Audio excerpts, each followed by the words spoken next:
검찰은 이재명 대표에 대해 없는 죄를 만들어 억지 기소를 했습니다. 기억을 처벌하려는 시도는 법적으로나 상식적으로나 납득하기 어렵습니다. 공직선거법을 포함한 그 어떠한 법률도 특정 행위가 아닌 기억을 처벌할 수는 없습니다. 검찰도 공소 유지가 어렵다고 판단했는지 공소장을 변경했습니다. 그런데 교유관계, 교유행위 등 국어사전에도 없는 조까지 만들어 억지 논리를 펼쳤습니다. 2심에서도 행위 사실을 특정하라는 재판부의 요구에 또 공소장을 변경해야 했습니다.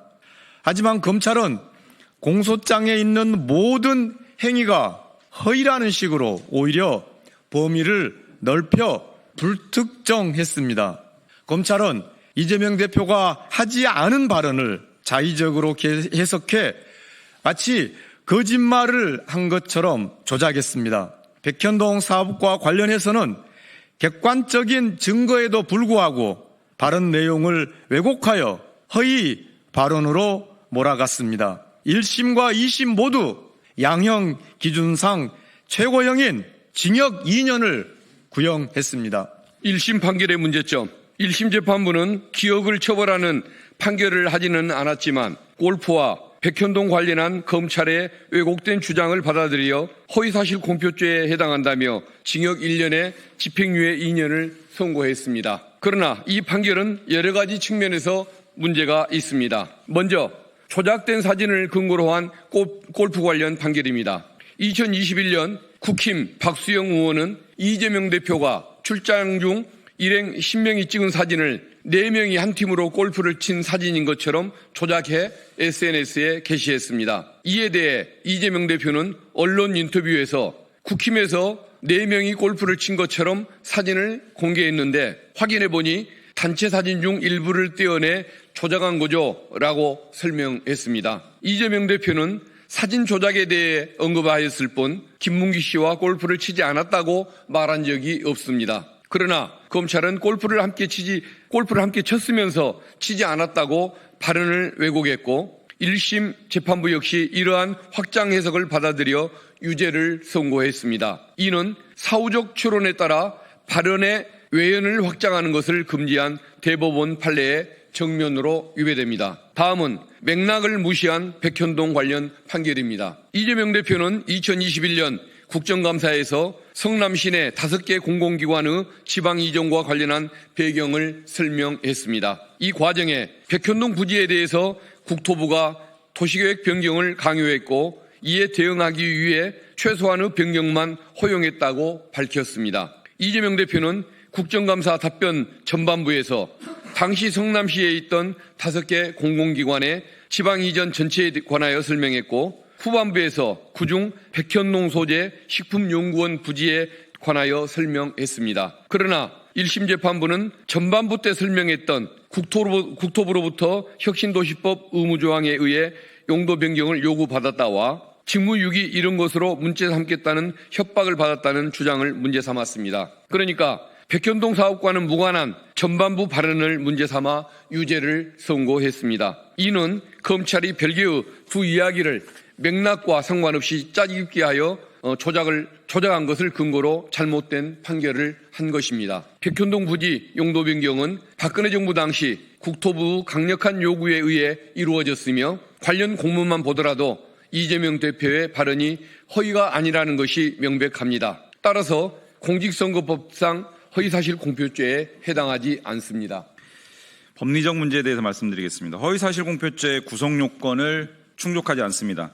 공직선거법은 후보자의 행위에 대한 허위사실만 처벌할 수 있으며 국토부의 협박성 행위는 이재명 대표가 아닌 국토부의 행위이므로 처벌 대상이 될 수 없습니다. 또한 공직선거법은 판단이나 의견을 처벌하지 않습니다. 협박이라는 표현은 이재명 대표의 개인적 판단일 뿐 이를 법적으로 처벌할 수는 없습니다. 더욱이 국정감사에서의 답변은 국회에서의 증언 감정 등에 관한 법률에 따라 별도의 처벌 규정이 없는 한 처벌할 수 없습니다. 이러한 이유로 이재명 대표를 공직선거법으로 처벌하는 것은 법리적으로 맞지 않습니다. 검찰 수사의 불공정성에 대해서 말씀드리겠습니다. 검찰은 공문을 조작하고 참고인의 허위 진술을 유도했으며 조작된 사진을 증거로 제출하는 등 공정성을 상실한 수사를 진행했습니다. 또한 백현동 사건 기소 후 1년 넘게 사건 기록을 이재명 대표 측에 제공하지 않으며 방어권을 심각하게 침해했습니다. 반면 윤석열 대통령은 과거 김만배와 개인적 친분이 없다라고 말했으나 검찰은 이를 평가 또는 의견 표명이라며 기소조차 하지 않았습니다. 이는 있는 죄는 덮고 없는 죄는 만들어내는 전형적인 정치 탄압이며 법치의 근간을 흔드는 행위입니다. 양형의 부당성에 대해서 말씀드리겠습니다. 대선에서 당선자는 공직선거법 위반 혐의로 소추되지 않는 반면 낙선자만 처벌하는 것은 형평성에 어긋나는 부당한 처사입니다. 또한 해당 발언들은 선거일로부터 70일에서 140일 전에 이루어진 것으로 선거에 미친 영향이 미미합니다. 김문기 관련 발언은 유권자 판단에 영향을 미칠 만한 사안이 아니며 백현동 발언은 국정감사장에서 나온 것으로 선거와의 관련성이 없습니다. 공직선거법의 목적은 공정한 선거를 보장하는 것입니다. 그러나 이 사건은 표현의 자유를 지나치게 제한하는 판결로 선거 과정에서의 자유로운 정치적 발언을 위축시킬 우려가 있습니다.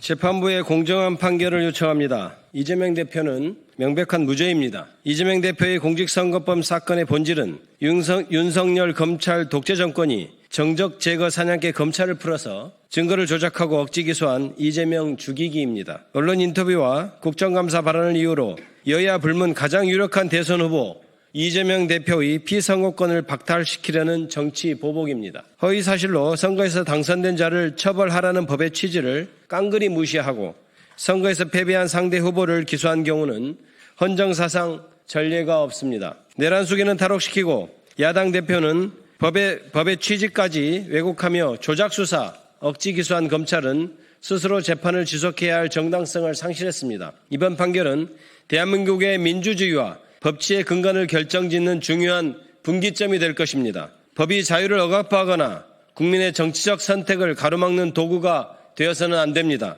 재판부는 오직 법과 원칙에 따라서 이재명 대표에게 무죄를 선고해 줄 것을 엄숙히 요청드립니다. 2025년 3월 25일 더불어민주당 사법정의 실현 및 검찰 독재 대책위원회